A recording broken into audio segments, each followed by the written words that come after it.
بسم اللہ الرحمن الرحیم. آج کا سبق تعلیم الارکان یا اسلامی اعمال، وضو کے باقی مسائل. سوال نمبر 1، بے وضو نماز پڑھنا کیسا ہے؟ جواب نمبر 1، سخت گناہ کی بات ہے، بلکہ بعض علماء نے تو ایسے شخص کو جو قصداً بے وضو نماز میں کھڑا ہو جائے کافر کہا ہے. سوال نمبر 2، نماز کے لیے وضو شرط ہونے کی کیا دلیل ہے؟ جواب نمبر 2، قرآن مجید کی یہ آیت یا ایھا الذین آمنوا اذا قمتم الی الصلاۃ فاغسلوا وجوہکم وایدیکم الی المرافق وامسحوا برؤوسکم وارجلکم الی الکعبین. یعنی اے ایمان والو، جب تم نماز کے لیے اٹھو تو پہلے اپنے منہ اور کونیوں تک ہاتھ دھو لو اور اپنے سروں پر مسح کر لو اور ٹخنوں تک پاؤں دھو ڈالو. اور رسول اللہ صلی اللہ علیہ وسلم نے فرمایا ہے مفتاح الصلاۃ الطہور، یعنی نماز کی کنجی یا شرط طہارت ہے. سوال نمبر 3، دھونے کی حد کیا ہے جسے دھونا کہہ سکے؟ جواب نمبر 3، اتنا پانی ڈالنا کہ وضو پر بہہ کر 1-2 قطرے ٹپک جائے دھونے کی ادنا مقدار ہے، اس سے کم کو دھونا نہیں کہتے.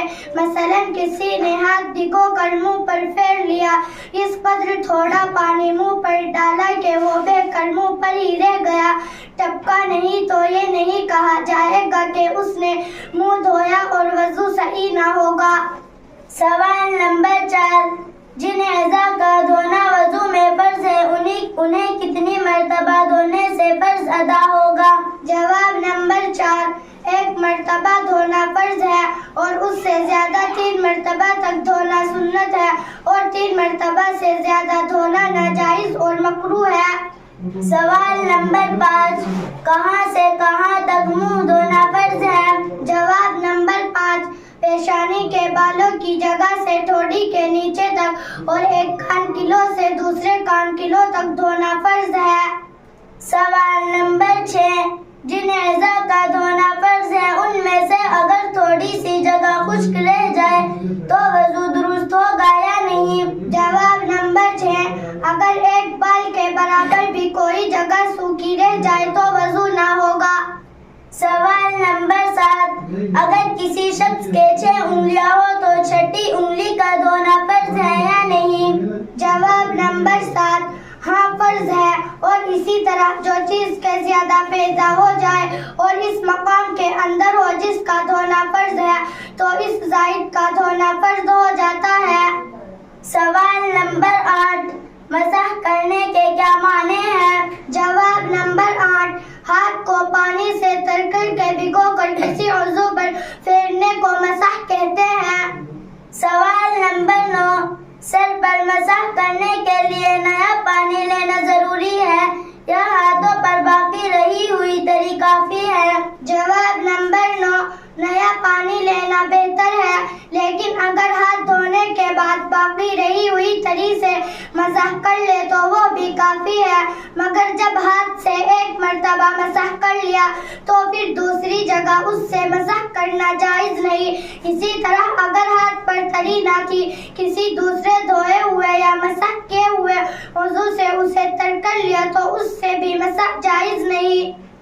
سوال نمبر 10، اگر ننگے سر پر بارش کی بوندیں پڑ گئی اور سوکھا ہاتھ سر پر پھیل لیا اور ہاتھ سے بارش کا پانی سر پر پھیل گیا تو مسح ادا ہو گیا یا نہیں؟ جواب نمبر 10، ادا ہو گیا.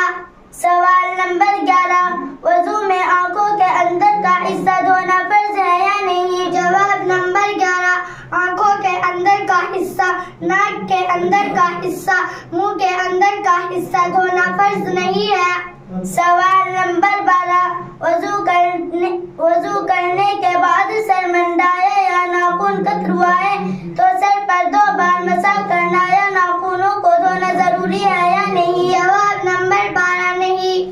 سوال نمبر 13، اگر کسی شخص کا ہاتھ کوہنی سے